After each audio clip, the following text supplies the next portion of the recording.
Permettez-moi de réagir à la très brillante prestation de notre frère le président William Ruto, qui malheureusement s'est un petit peu déplacé, mais également de notre frère le président Brice Oligui, sur la nécessité d'être unis et les avantages qui en découlent. Je suis un panafricaniste convaincu.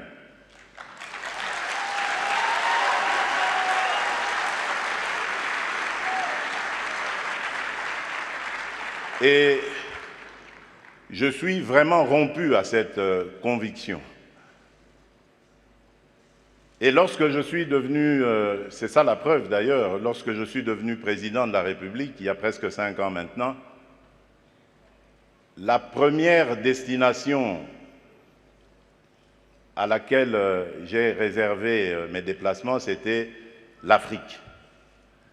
J'ai commencé par le Kenya, à l'époque du prédécesseur du président Ruto, puis je suis passé par l'Angola et je suis arrivé en République du Congo, chez notre aîné, puis j'ai fait le Rwanda et l'Ouganda, et depuis lors,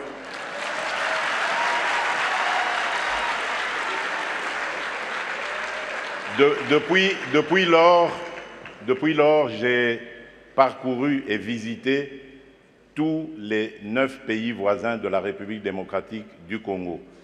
Il paraît que je suis le premier président à l'avoir fait. Qu'à cela ne tienne, mon but était de parler à tous mes interlocuteurs, mes pairs, de la nécessité que nous avons de vivre en paix, de vivre unis et de développer des projets qui vont être à l'avantage de nos populations respectives.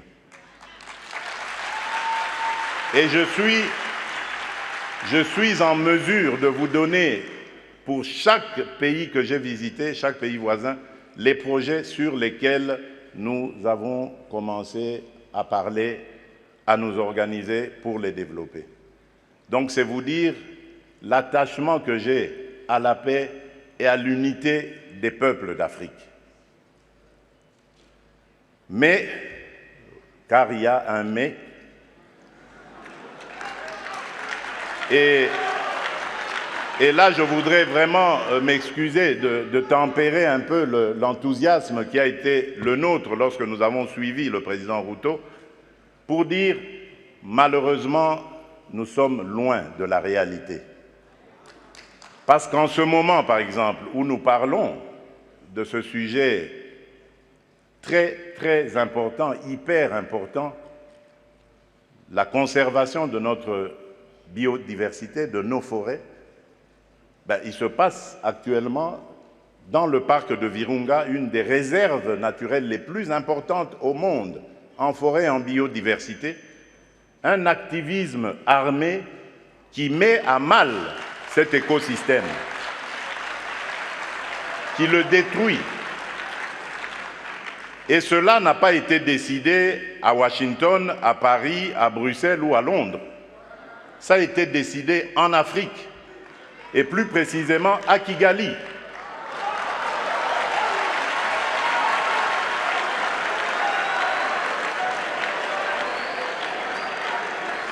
C'est l'œuvre d'un frère africain. C'est pour vous dire que nous devons bannir l'hypocrisie qui est entre nous.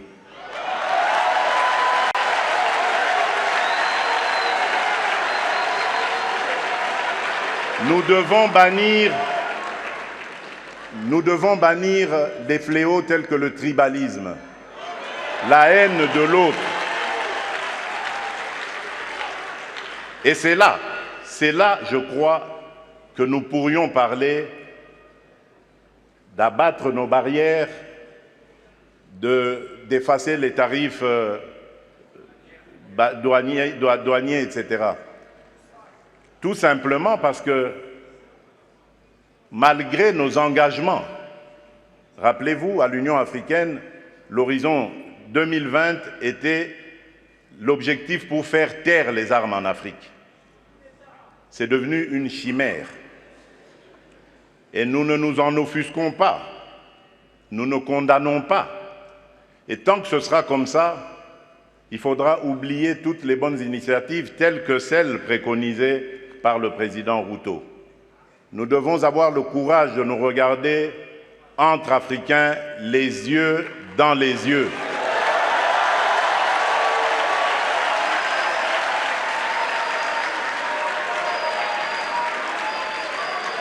Et nous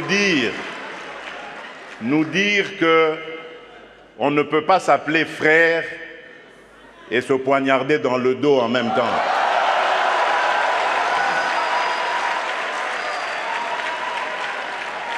Nous devons arrêter de rejeter nos responsabilités sur les étrangers non africains.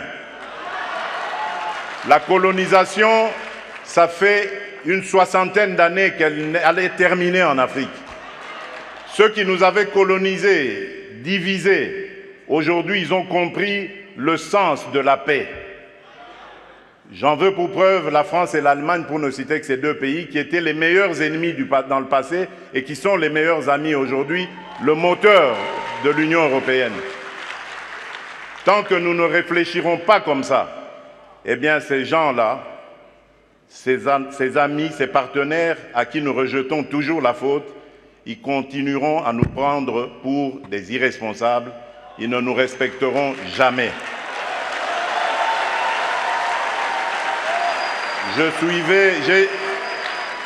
J'ai suivi tout à l'heure avec attention l'adresse du président Macron, toute sa bonne volonté à vouloir venir dans des partenariats, mais j'ai tout de suite compris par son attitude que c'était du politiquement correct.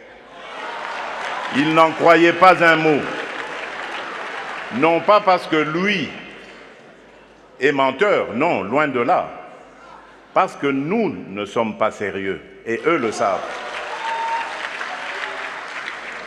Le jour où nous mettrons fin à ce à quoi nous assistons aujourd'hui, à l'est de la République démocratique du Congo par exemple, des voisins qui viennent semer la pagaille, la mort, la désolation, uniquement dans le but de s'enrichir, de piller les ressources.